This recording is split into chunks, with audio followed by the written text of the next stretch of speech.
siphon or not? You would be pumping at that point in time.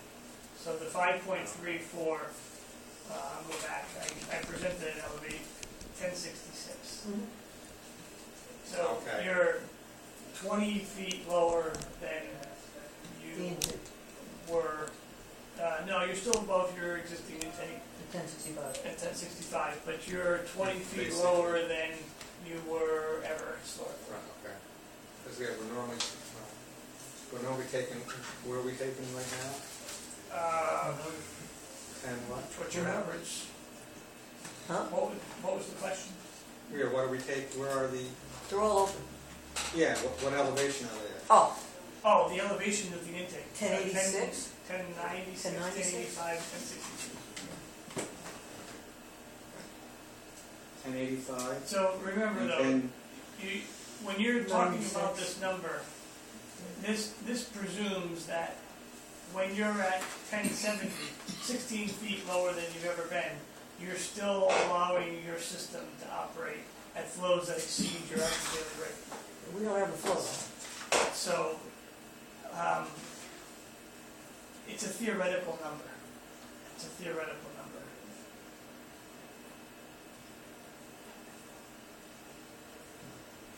And out in California, Jerry Brown isn't waiting until they get to that number. Right. He just said everybody cut by 25%, so similar things would happen if we exceeded the drought of record.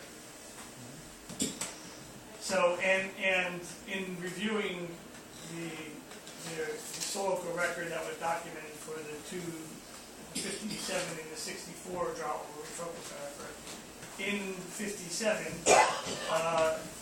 the shade intake was opened and utilized, and they actually shut the Cooper Lake flow off to preserve the storage. In 64, the demands were significantly reduced as you moved, as the reservoir elevation diminished. So presumably there were conservation efforts being taken. System demand went down between 57 and 64. 57, we were flowing about 6 million gallons a day to supply water to the city of Kingston. By 64, Ed Clune and the board had put in meters. So we were universally metered by the drought of 64, and daily demand was down around 4. And so that was huge in terms of the impacts of that drought. Might have been the drought of record, but it surely didn't seem like that to anybody working here, because the conditions yet were so much less. And it was because they took constructive measures. Right, and they started 2 feet higher with the flash floods. So they had done, and they learned from the 57 drought moving forward. So the last bullet here on the recommendations, I guess, is really a recommendation to you, to the board, which is there needs to be in this a discussion about whether you have a desire to reach a specific safe yield goal, or you are limited by some project budget. Because otherwise you have to anchor one of those points. And if given a goal, we can tell you the most economical way to achieve that goal. If given a budget, we can tell you the best things to do to maximize the safe yield within that budget. But allowing both the yield and the budget to fluctuate, I can give you 25 more alternatives that either cost more or give you more or less flow. So I put a chart together. Just to go back, those first 2 bullets on the bottom half, and we have to do the baseline project. Yes. There's no question about that. That'll be mandated. That's a DEC mandate. There's no question. And the operational capabilities that we haven't had in years up there, from a water quality perspective and a management perspective, we really should do. So those first 2 bullets you really have to achieve. It's the bottom bullet. That really needs to come from the board. What do you want? Do you want to establish the amount of water that we should have, or do we want to, look at the budget? So this next chart has a few things on it. It's got all the options on the bottom, and which ones they are is really irrelevant for the moment. But on the left-hand side is the construction costs, and those relate to the blue lines, and the red dots represent the yield that you can get from that project, and the yield references over to the line on the right. So, for example, if you desire to have a yield that exceeds 7, there's only one option that gets you there. It's the main hollow plus shady plus a 5-foot raise. That's the only way you can get above 7. But if your desire is to get above 6, then there are a number of options, but the cheapest way would be the main hollow shady option, this one, right? That gets you above 6 for the, so Whenever this, the dot is above the bar, It's a good thing. more economical. You bang for your buck. yeah, or at least it allows you to bracket how much things cost relative to what you achieve.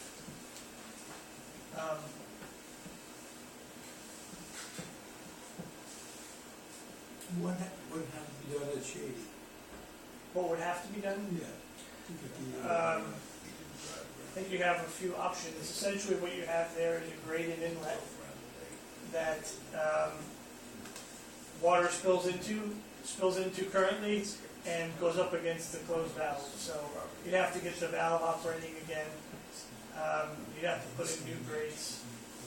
And then how much you impound the water would really be up for debate. Right. It really probably won't cost $1 million budget, but we wouldn't know that until we got looking at it. Right. Until what you is the said, quality of that water?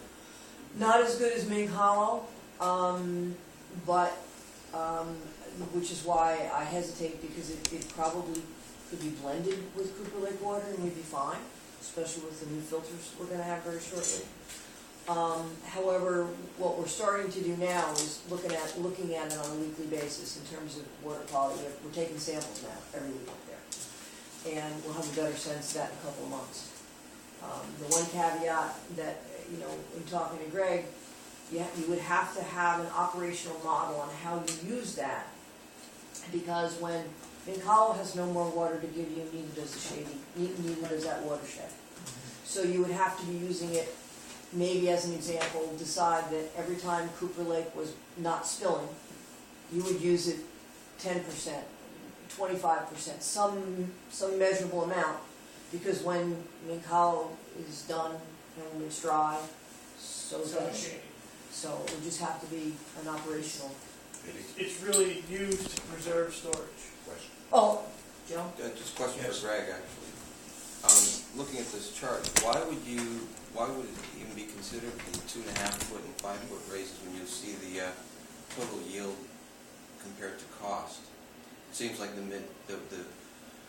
one with the dot over the bar is the most effective use of monies.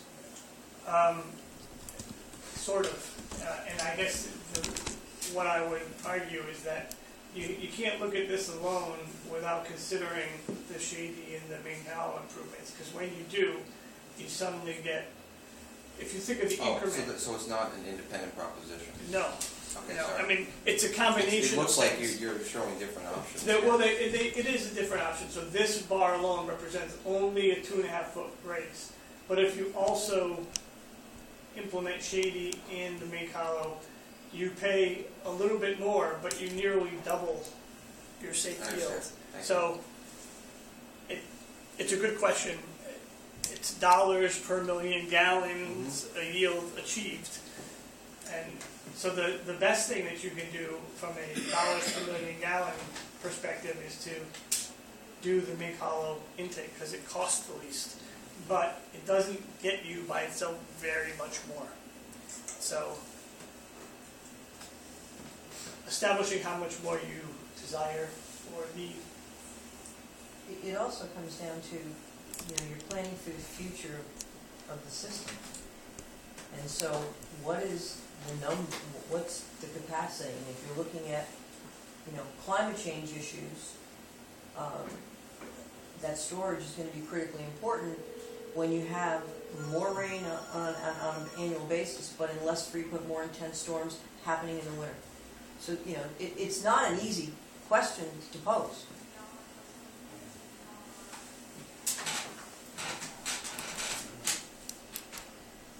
The reason is we capture that periods of time when you get the heavier rainfall as opposed to spread out over what we got now. Right. And there may be other options in some of our other sources to look at as well. I mean, Jim and I are having a discussion on, you know, should we even just look at, from a rough perspective, what it would cost to have a permanent connection into the Ashokian? Just for a backup. Judy, on the last slide, any of those costs are above and beyond the $18 million, right? Not really. I budgeted, I think, maybe 6 in that 18 million. But obviously, you know, I didn't know what the number was going to come up to be 10. So if it's 10, then it's So there's maybe 22. 4, yeah, there's some of it is captured, but not all of it, because I didn't have any basis for my estimates. I mean, now I do. Well, we started out with like about 6 million for just dam. Well, I knew there was some cost to possibly raising it, so that there's a 6, I put 6 in the capital improvement to cover all of those things. Clearly, I was naive about the costs, I guess. Well, 6 million is Hopeful. still a good figure. Huh? Hopeful. Naive is another, you know. I had no Oh, yes, we idea. went back, right? Yeah, if you go 6 back, million. 6 million That is last about slide that in the showed middle the where line. Yeah. it should have been. For Yeah. planning purposes, it was fine. Yeah, no, it was. And And it, it's right where, Yeah, right where the dot is. yeah, So, that's perfect. better than I thought. Yeah, no, yeah, it was.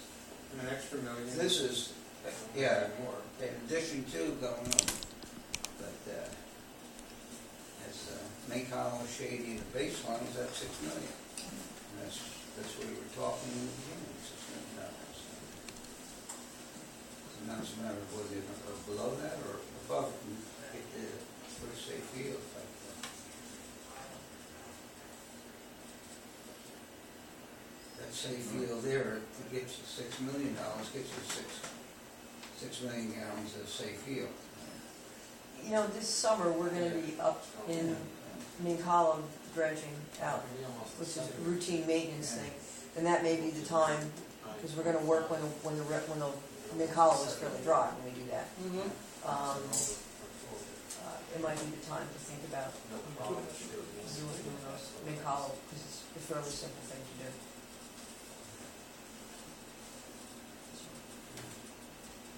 Do you have a percentage of engineering 10%? construction? Yeah, so 10% is a good number. I think that's a conservative number because we've invested a fair amount already moving this project along, so you're safe at 10%.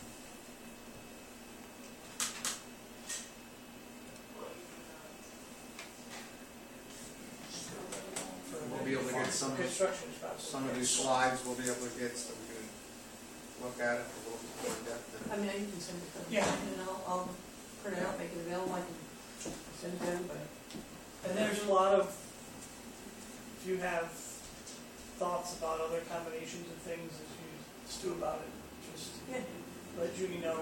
Because our meeting the other day where, you know, Jimmy and Greg and I and Debbie and Derek sat down and kind of went over some of this information, there was a lot more detail so that we could come up to where, you know, Greg was. And we made the conscious decision that it would just, you know, just to sit here and listen to it, your head would explode because it's just too many permutations and combinations. And we spent probably 4 hours going over it the other day, and I didn't think anyone would spend. But so Greg's got a lot of backup to a lot. You know, ask away. So I guess the first thing is continue to talk amongst yourselves. And while you're doing that, we're going to advance the intake tower investigation. And then when we have together, we'll come up with what it is that we're going to be designing. But we're close. I mean, you have all the permutations and the combinations. hereabouts, and just a question of saying, do that. How much do I spend? Right, right. So, I think at least we know where we're going now. Some vision. yeah. Still muddled in my head. So I'll stay as long as you want, if you have questions, but I'm done with what I have prepared. Thank you. Yep. Very good, thank you, sir. Thanks for having me. Always. It's a very interesting project. Yeah. Yes, it is actually. He's clear. Trying to clear the way a little bit. Made it as clear as mud, just like the big hollow.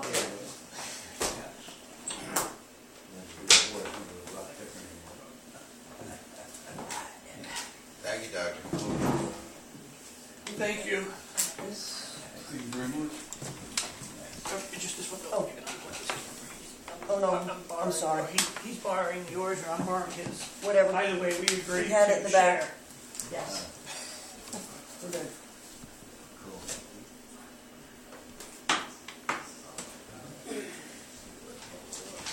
You're welcome to stay as long as you want. If you'd phrased that the other way, it would have been easier for me to leave.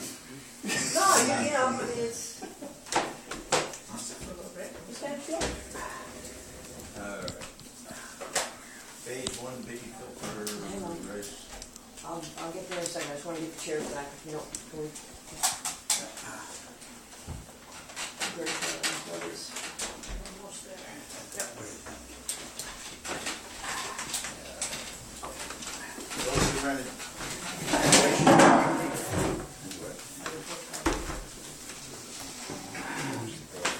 Phase 1B project, right, Joe? Yes. Okay, that's delayed 30 days because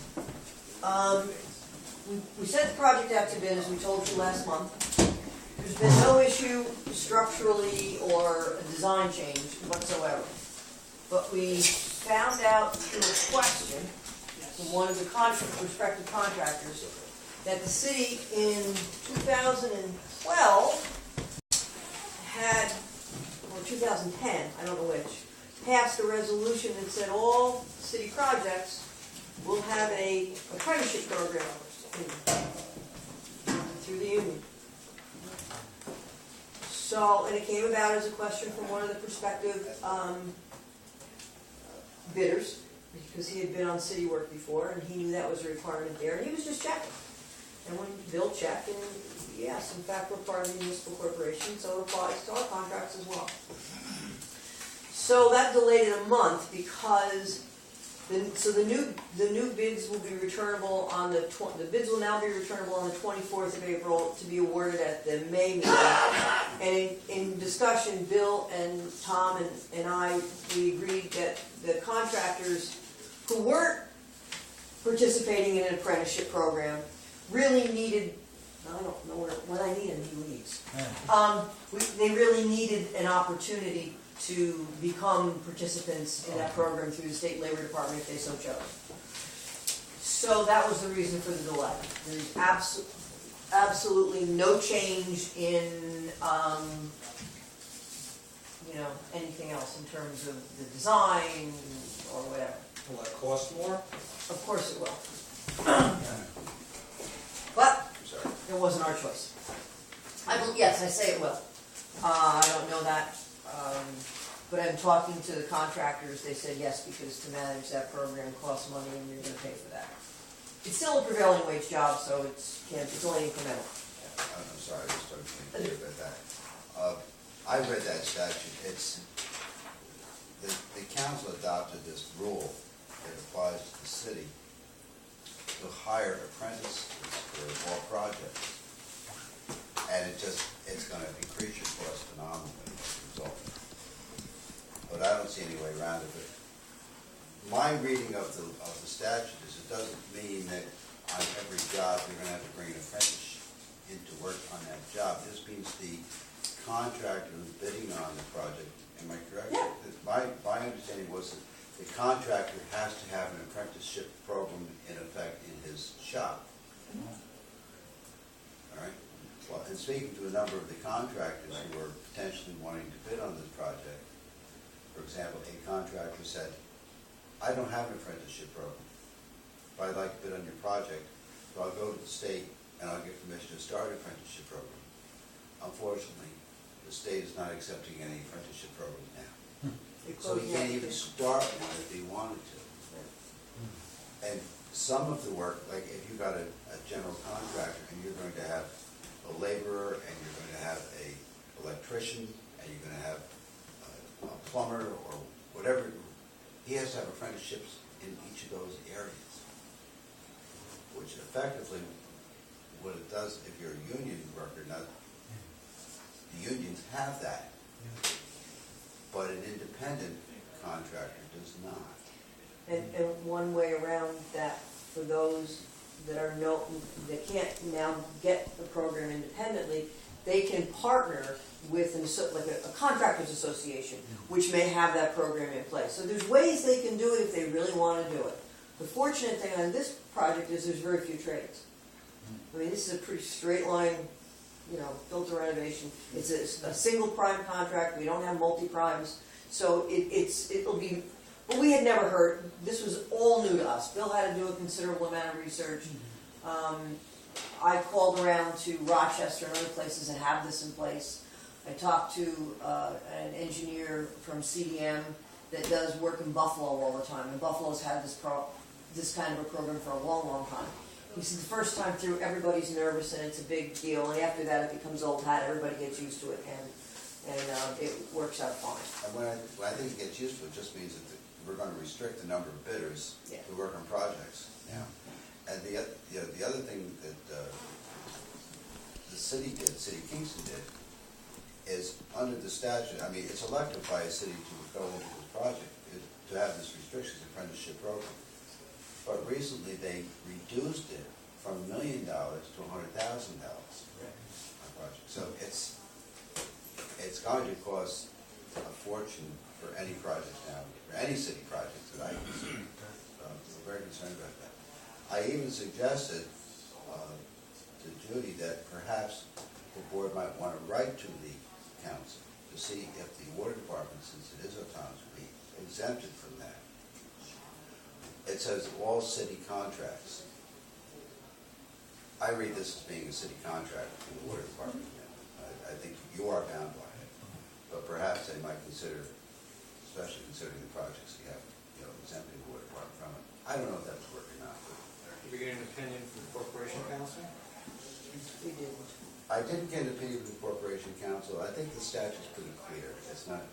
I don't think the Corporation Council could write an opinion and say that you're exempt. I wouldn't ask them that. I'm certain you're not exempt. But perhaps the council might consider, exempting the water department from that resolution. I don't know. Just a thought.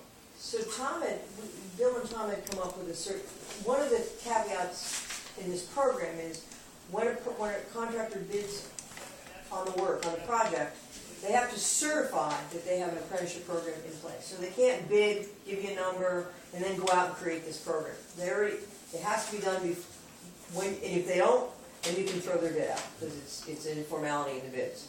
So they came up with, Bill and Tom agreed on a certificate of apprenticeship program.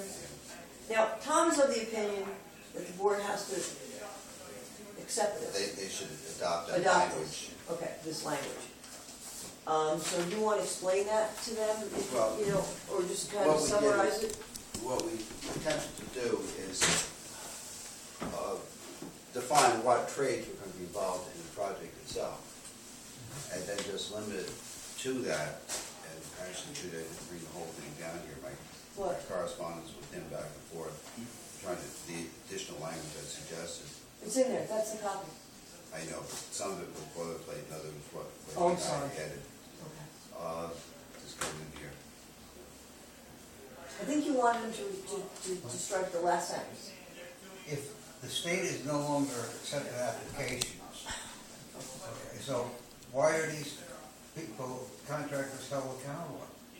I mean, Well, what, hey, I wanna start an apprenticeship program so I can bid on contract. Well, guess what, I'm not gonna allow you to have an application. So what does a contractor do? Does it, aren't, He's prohibited from bidding. Or he needs to form a relationship with like a joint contractors association that is a participant. But I don't see that as being, I mean, in this type of project, if you were just having, for example, if you were having your lights done in the office by an electrician, for example, all right, and you wanted a bidder to come in to bid on, and that project would cost $100,000, you need an electrician to do it. The only electricians who could bid on it would be those who had apprenticeship programs, or if they were in a union, which has an apprenticeship program, because they're connected with the union.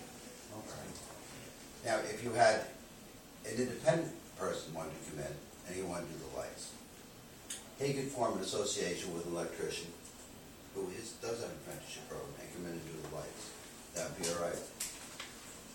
But if you have a contractor coming in doing multiple work, he would have to form an association with all the different trades, which is very difficult.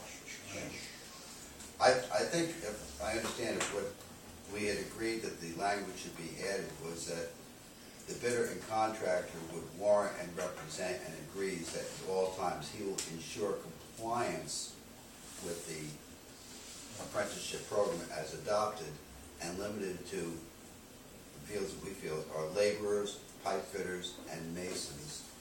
Is that correct, Judy? Yeah. So those are the only three areas that we felt it was necessary.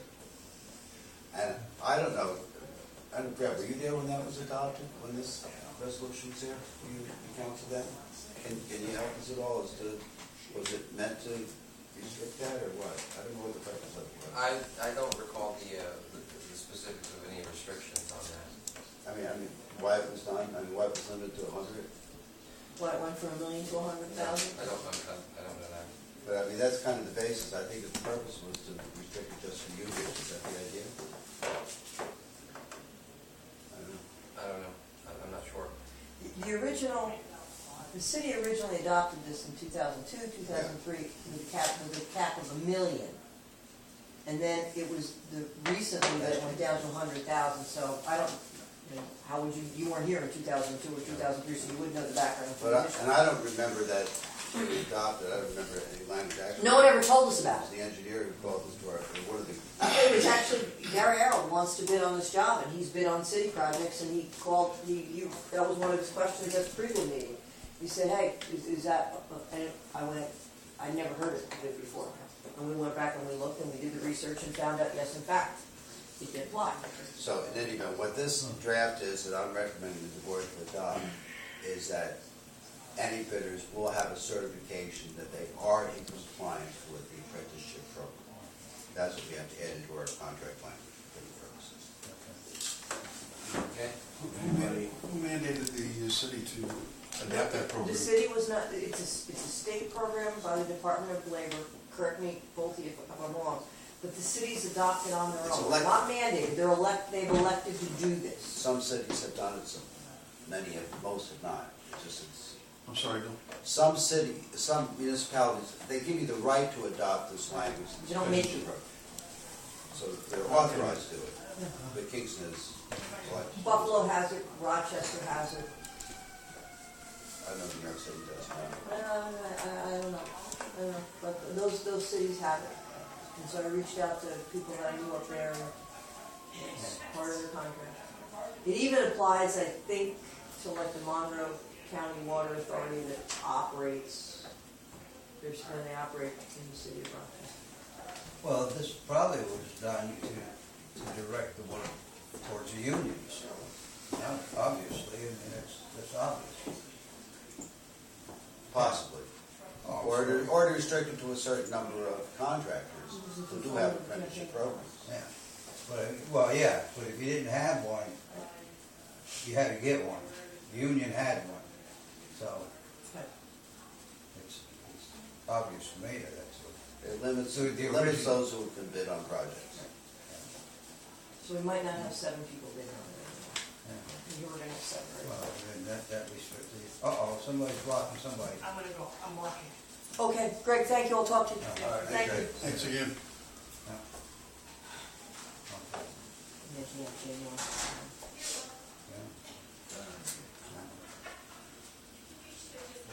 So we So we need a adopt motion the or form? not?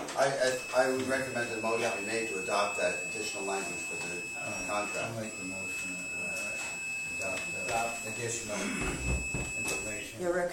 Ray, we What's up? adopt that, Additional language. Okay. the draft there? Yeah, okay. Second.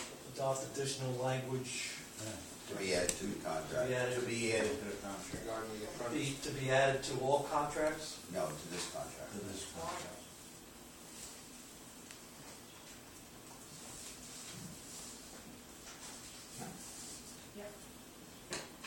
Is there a second? Second. Five. Pass. Then Carried. Okay. All right. Motion made and second that we Okay. Well, adopt, this contract. that's what Joe, I'm in the middle of a board meeting, but that's what Joe needs. So did anybody call Joe? Okay, moving on here, Okay, SNLP. All right, so we'll figure it out tomorrow. SNLP. You got a problem. That's okay, I'll talk to you in the morning. Okay, sorry. All right. We just had a project that we'll pick up. The storm mitigation loan program, I think we talked about that Yeah. several times. We had originally gotten bond approval through the council for both the tank, the wash tank at the filter plant, and the phase 1B improvements. So that, we've already got bond approval and authorization to go forward on those projects. When we went to the council for that approval, we weren't even aware that, we would be, I don't even know if we had the project application in or were aware that we were eligible to submit a project under this program. So when we put the project together, we included the 1B, phase 1B improvements. We also included a generator for Foxhall Pump Station, emergency generator, and we included a SCADA system. And some other elements in the phase 1B project, like flood doors, like grouting up old manholes to keep water, because the plant is in a flood plain of the Sawkill Creek. It's been there for a long time, but nonetheless, we added those elements. So the long story short is we will be going back to the Finance Committee for an additional $1 million for this project. We already have a portion of it approved. And then the Finance Committee will be asked for an additional $1 million to do the rest of this. Now, just to reiterate, the Storm Mitigation Loan Program is a pot of money that's available to utilities and municipalities in FEMA declared disaster, following a FEMA declared disaster. So in New York State, only 7 counties, Ulster being probably the most northern county, that was able to apply for this funding. And it's not to fix damage that you had in the storm. There's other FEMA monies available for that. This is to be able to mitigate damage that in a Sandy-like event that didn't happen in this one. So we put together this project and this proposal, and it was actually, surprise, surprise, funded. So we were very grateful for that. So, and the terms of the funding is that it's 75% zero interest loan and 25% an outright grant, which means that we're going to do $2.7 worth of work for approximately $2 million at zero interest. So it's a pretty good deal. So I think we need a resolution authorizing us to go to the council on the 15th to appear before the Finance Committee. So I have the resolution that Al got through our bond council for the actual council resolution, but the board just needs another, we don't need this formally, do we? I haven't, is that Wilkie Farm? Well, it's a org, which is Wilkie Farm. Tom Myers. Oh, okay. Just got So that. the bond approval we got before, for the tank and the phase one was for how much? 1.7, Okay, so For what we're that? looking for is an additional approval right, from common council for For the $1 million. additional $1 million that Right. we've already been approved right. through the same. And we originally went for 3.1, but the tank component is not included in this. I couldn't figure out how to justify the Okay. tank would have been damaged, and I don't, Ray, I tried, I wasn't able to. Tom and I weren't able to come up with that. Judy, did you get this in as a communication to Yes, I Mary did. Ann? To Mary Ann. I went Well, through Jim Noble. To Jim, Yeah, to Mary Ann, okay. And John Toohey has us on the agenda for the 15th. So you have an original bond request for X dollars, Yep, and you want to increase it by this 1 amount. million, yes, So you need authority from the board yeah, to make such a request by motion. okay. So that's, I'll make Dennis, that motion. make the motion. That's fine. Second. Bob?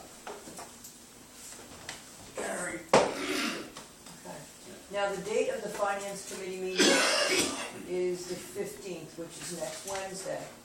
I will not be able to go, because I will be in Saratoga, and I would normally say I would come back for it, come back that evening, go back up the next day, or just bag the next day, but the next day I'm giving a talk at 8 o'clock in the morning, so I really can't, so, So get up, when you go up there, 8 o'clock in the morning, it's all. okay, thanks. It's a short ride. Yeah, if you were going to the races, yeah. Right. We'll hire you a limo.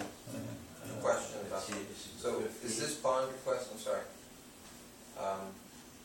is this related to the bids that were open on March 27th, or is that a different project? There were no bids open on March 27th, Oh, I'm just looking at the minutes for from last month, March, from the March 11th. meeting. Yes, It says and the bids were bids. supposed to be open, but that's what we just discussed, that we delayed a month. So now they're gonna be opened April 24th.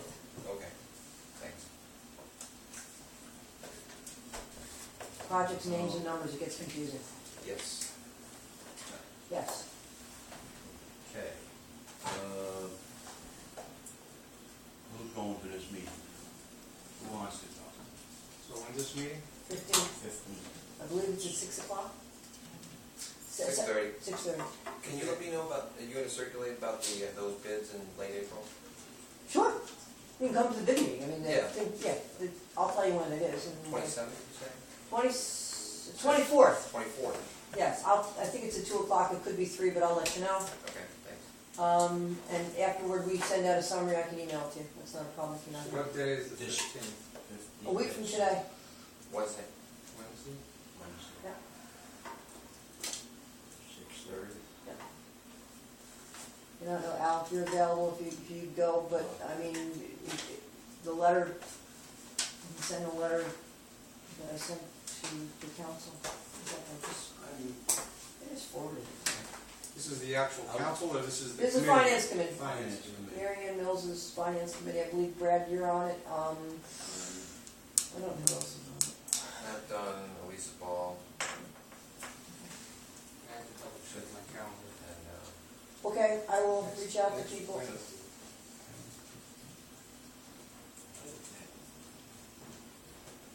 I have something on the next Wednesday. Somebody has to go, I mean, otherwise, okay. It just, unfortunately, Al and I go. well, I don't know if Al's available, so, he hasn't said. So, If there's detailed questions about the additional projects, how would that be handled? well, in terms of the money aspect of it, you No, should, no, as far as the actual logistic aspect of it. why don't you have a cheat sheet? What's I don't- being I don't- done. I don't- In other words, what's being done in the project. well, we have all the project descriptions, and so we can provide those Yeah. to you. The project descriptions pretty well describes the different phases of the project. Right, and I assume that. I'm thinking that then questions about the descriptions. If you can't answer them, then we'll have to get them an answer. That's all. Can I suggest you circulate to the 5 committee members a day or 2 ahead so we can read it? Sure. And you can call me And on the later phone. this week, end of the week? that's fine. And maybe they have questions ahead of time, they can catch you It's a before good idea. you even go away to your conference. Good, oh, that's fine, we can do that tomorrow, sure. Maybe explain to them, by sending it to them, saying you're gonna be away. These are the project descriptions, and the letter, there's a table that I included in the letter to Jim. I'll forward that to everybody tomorrow as well. I think it was in there or something. What? Isn't that letter in there? I believe it might have been in the packet, but maybe it wasn't, I don't know. I don't know. Anyway, I have it, and I'll send it out electronically.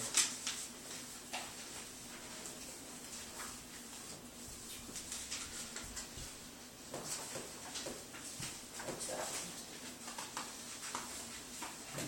Anyhow, I don't Yeah, do yeah, that. this one here.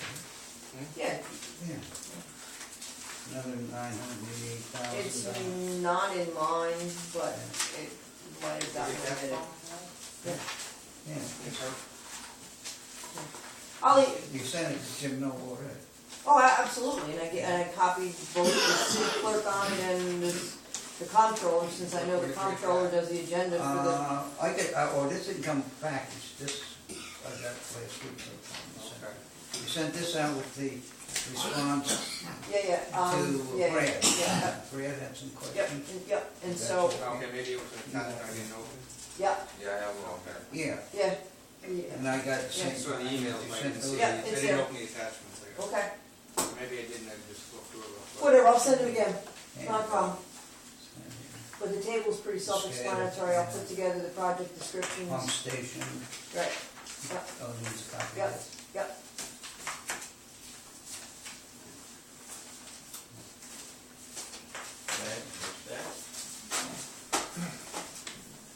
Yep. Give us ammunition and take loose.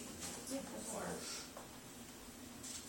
All right, CSX project. Well, until that phone call, it was underway.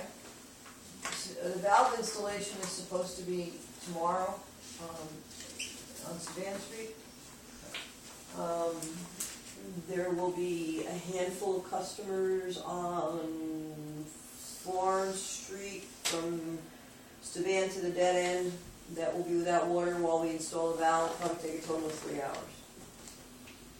hours. We have a bypass pump set up to be able to, when we shut the pump station down. And then tomorrow, let me back up. Once the valve is installed, then tomorrow, those people come back online. Errol digs another hole, he takes the measurement, that's the length of the liner. He sends that into the company. The liner takes about 2 weeks to get fabricated. Then they come back, and then we have a temporary bypass pump that we have to set up, because for 3 days the pump station will be out of service. So we, and they tried to pump out tonight to see if it would work, and in fact didn't. So that's a, I said call the engineer who's got the pump. If it's not getting water in the tank, there's a problem. So, anyway, we'll deal with that first thing tomorrow, 7 o'clock. But that's the project's underway. The valve installation, as I say, will go on tomorrow regardless. And we'll work out, we have 2 weeks to work out the details of that pump.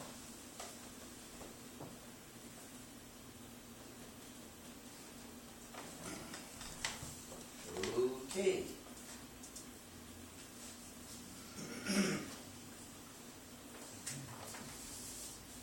The purchase of printer.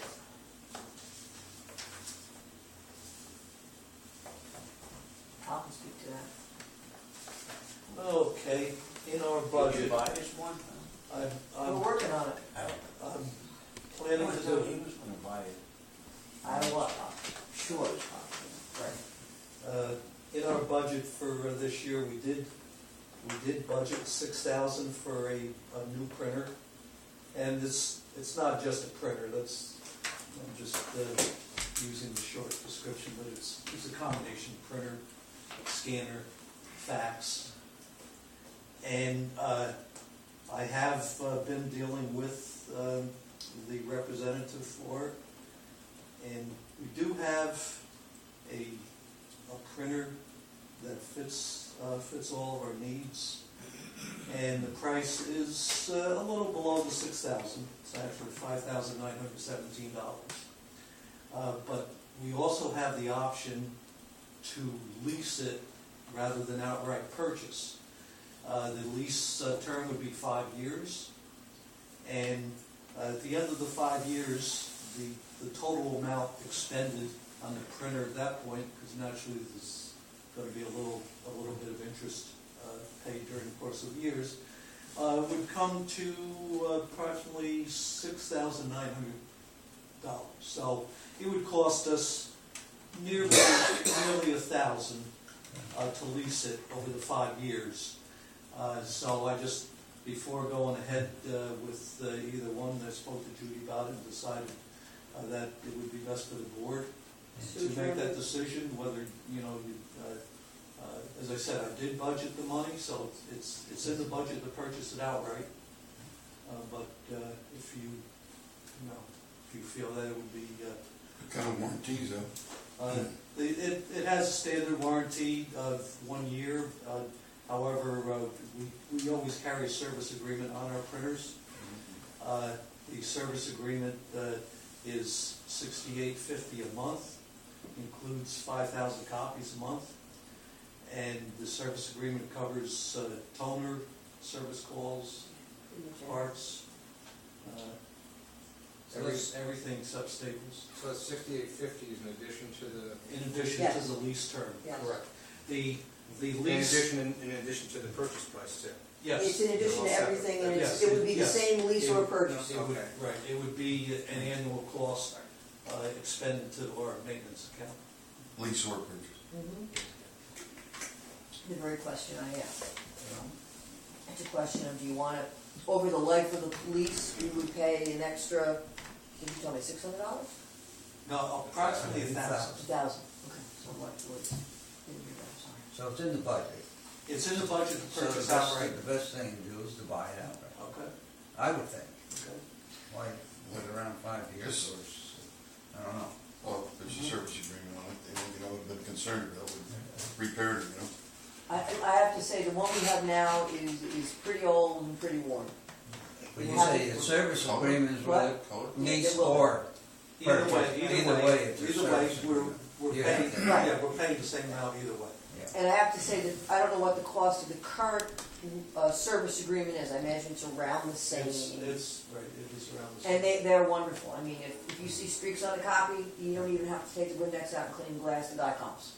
I mean, we do that, but I mean, Is that color too? Yes, the one he's getting would be. They don't offer smaller lease programs, do they? I did not, 2 or 3 years? this was the program that was represented as being available. I didn't request a shorter lease program. Just wondering if you... I It's something that, the technology changes and improves sometimes pretty rapidly, that, 5 years from now, if you lease something for 2 years, and in 2 years, all of a sudden, the technology is so much better, that you go ahead and lease something for Yeah. another 2 years and get the... Their perspective on it is that 5 years is the typical desire of companies to update the technology on this kind of hardware. Okay.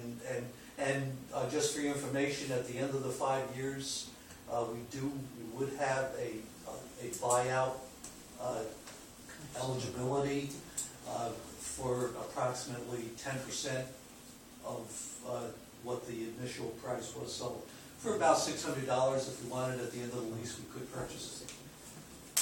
Okay. You mean if we went to a lease agreement? Yeah, yes. And is this replacing the current printer, or is this Yes, buying a new one? it's replacing It's that big one. it's replacing our workhorse in the office. So this would be the main... This would be the Printer, main scanner. office printer. Well, and all our computers are hooked to it. Oh, okay. We have some other printers, around, Right, but, smaller ones. yeah, This is good. but I mean, I even got rid of the one in my So office. what can you do, if anything, with the current one? Send it to the plant, No, or okay. send it downstairs. The plant, I mean, with the lab, the printer that they have right now is just a little desk jet. Lab results now are increasingly, he's emailing them to people. to be easier to do that with. And also, the planned daily operation sheet. Do you do 11 by 17 up there now? No, we do 8.5 by 11 Right, by this 14. this can do an 11 by 17 in a scan.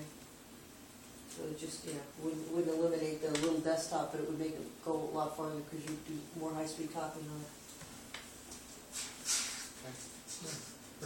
Have room for it up there? Something will have to go. Have to put it out on the floor? That's where We Debbie gotta is. add on. That's where Debbie is. Stick it at the back window. Yeah. Put it on the roof. Yeah. Okay. Well, That's no problem with it. Need a motion on there? Well, I need a decision, how do you, and whether or not a motion's required. It's in the budget already, so really, if you're,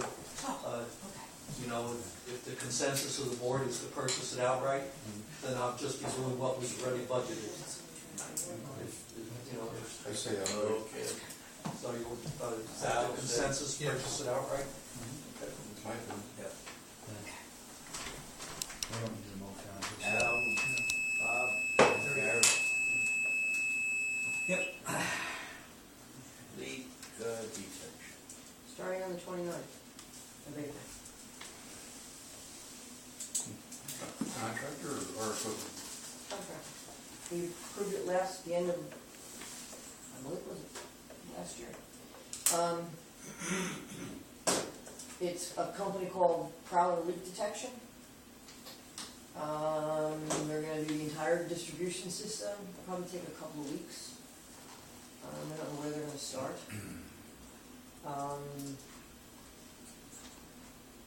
They're gonna do the town of Ulster as well. They actually kind of glommed onto our contract so they could get our, the more you contract for in terms of miles, the cheaper the rate. So they got our rate because they have much less pipe than we have. But anyway, it works out because they purchase all their water from us right now, or the majority of it. And leaks are incredibly costly for all of us. So that's so if you see them around town, What's the name again? Prowler Leak Detection. I think that's the name of his company. Prowler. He has a cat on his logo. He said that he would be using segways, the little to do this, to go from, because they do, there's 3 points of, they listen, point like on hydrants and valves, and then they put computer correlators where they think they need to be, and then they kind of give you a printout and say, well, we think you have a leak here, and whatever.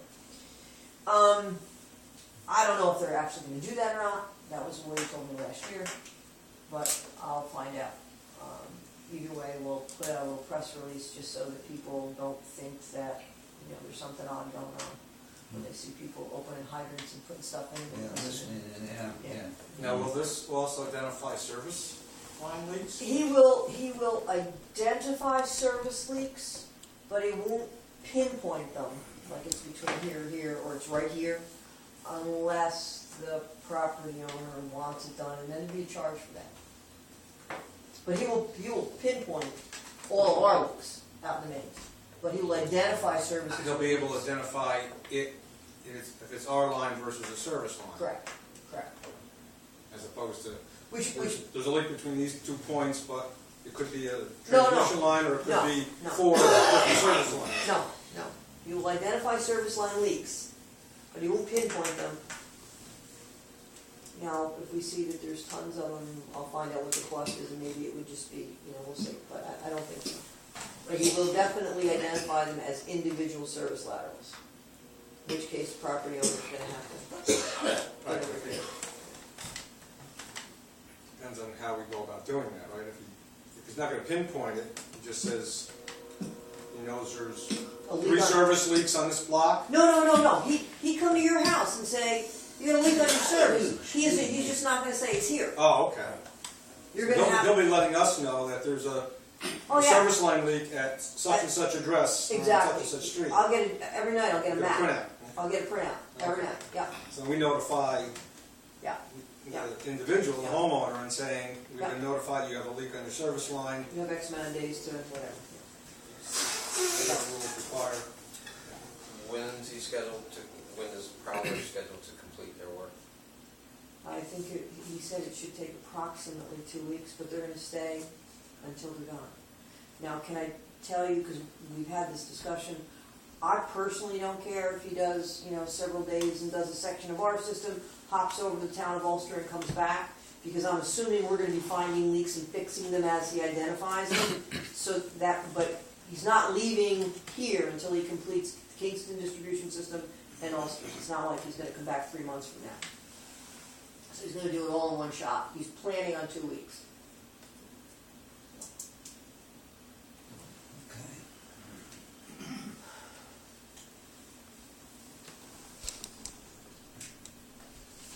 Okay. All righty. Correspondence. Yeah, nothing. No one likes you guys. Nobody wants to write in letters. Don't say that too loud. Superintendent reports? Oh, Greg's got a question. I just wanted to put this out there, it's not an official request or anything, but just to, I was wondering if the board would consider changing the time of the monthly meetings, such that Joe and Jill, citizen, could more easily attend. A lot of people, work, they're in the middle of, I should be working now, but a lot of folks can't attend if they wanted to because it's in the middle of a work day. So a lot of other commissions, like the planning board, any other boards, commissions, agencies tend to meet in the evenings. So I just wanted to float that out there, and you guys may think about it or may not. We'll think about it. We'll think about it. Superintendent's report. Because of the holiday, this should have gone out of packet. It didn't because, Oh, you explain it. yeah, I just didn't have enough time to do it. And then Monday we're up at Cooper Lake. So that was that. So I apologize for the lateness in getting all that in.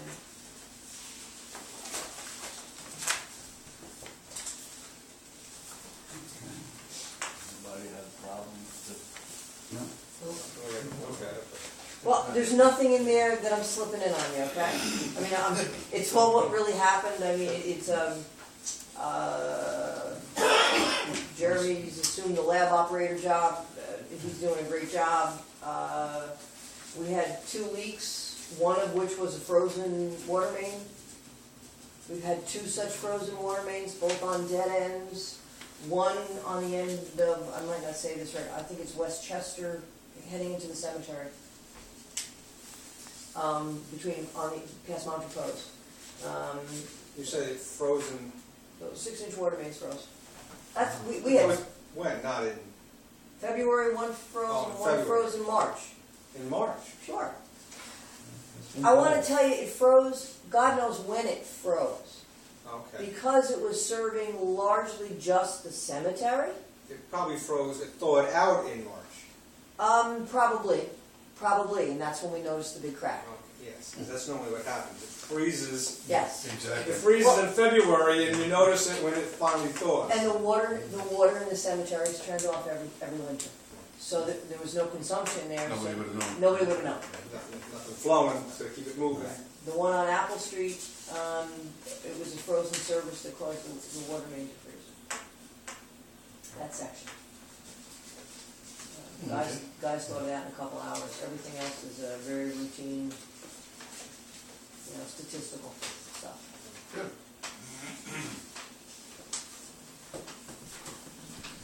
Everything's buttered up out in Silken? Yeah. We're getting their bill shortly. Had a communicate. Brunner and Larry has just received it. They're going to review it and make a recommendation for payment, which is typical. Yeah. Dennis asked me today if he wanted to go over it jointly. I'm like, no, you do what you normally do. And if we have questions, we'll ask. but, since Rick and I were there, and Deb and Derek pretty much the whole time, what the contractor did shouldn't be a mystery to any of us. So, we are a little concerned with the lake and the elevation. Of all that snowpack we had, most of it sublimated, because of the cold, dry, windy conditions we had. New York City and us are in the same, they're lower than we are, they're 70%, we're 77%. We should be around 90. Shouldn't be full. Well, it should be 90, right about now. We'll be full, but it's a bizarre winter. Folks in New York are pretty concerned.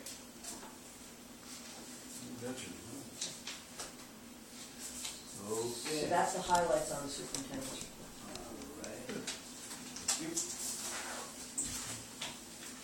Are you about to go into executive session? I have a couple of things I want. I have one question before I leave. Okay, we can, Brad, ask your question. You gotta pass the superintendent's. Oh, you want to pass the superintendent's report first? Yeah, Sorry. Sorry. Bob and Barry.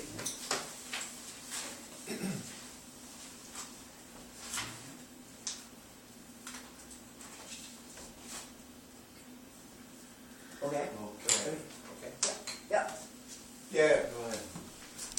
So, down in DC, Yes. you put together this report. Yep. Did you come away with any sense, I mean, you just talk about this movement in the current Congress to remove the tax exemption, then you said, well, loss of the tax exemption might increase tax revenue, have devastating consequences to those paying water and wastewater rates for local utilities. Yeah. Do you have any feeling, like, how likely is that going to, how strong a movement is it? Is it going to happen, do you think? From what I heard and from what I saw down there, not much is going to happen because of the logjam with, the president and the Republican Congress type thing. I don't think there's any specific bills that have been formulated yet to do that. But I think it's been tossed about, what we were told it was talked about in the general context of tax reform. But there's no specific bill that's floating about going through committee right now with that on it. So, I don't think it's likely right now. Okay, so they're just discussing it. Yeah, They're not- but they're it not should putting- be on everybody's radar. They're not putting a bill on. No, introducing there's a no bill, because there's no, otherwise we would have indicated a number associated with that. Right. But they're looking at trying to target the high income earners that buy those municipal bonds, but forgetting that the lower interest rates really have a disproportionate impact on a 1% increase in water rates to the poor. Anyway, so we just wanted to bring that to everybody's attention. They'll let us know if Yeah, the it was service is for real. Right, it was an interesting experience to see just how dysfunctional that place really is. It was, pretty. I have to say, Congressman Gibson was wonderful. We went to see New York. We probably identified 20 different reps we did in 2 days, and not all of us did all of them. Senator Gillibrand, Senator Schumer's office were great. But most places you went, you met with their aides, which is really who you want to meet with because they're the policy people and they kind of rub on it. Congressman Gibson, we spent about an hour with his senior legislative aide, but then we also spent time with him. He was just really nice, and was up on all the issues and was very personable. So knew what was going on back here. It was very good. He's not running yet. There we go. So, at least that's what he's announced, that he's not running. He's not wrong. Going for bigger stuff. Yeah. I don't know what he's, God knows, that's way above my pay grade, but Everybody spends a lot. there's a lot of speculation, but he has announced he is not running for Congress, because he seems to be getting along with, he seems to be willing to cross the aisle to make things happen. Judy. Huh? No. Okay. He just seemed, to do that, so. Anyway, Okay, executive session. thanks. Make a motion. Brad, I'll send that stuff out. That was Okay, I'll look at that, good. thanks. Yeah, thank you, it's a good suggestion. I'll make a motion for an executive session.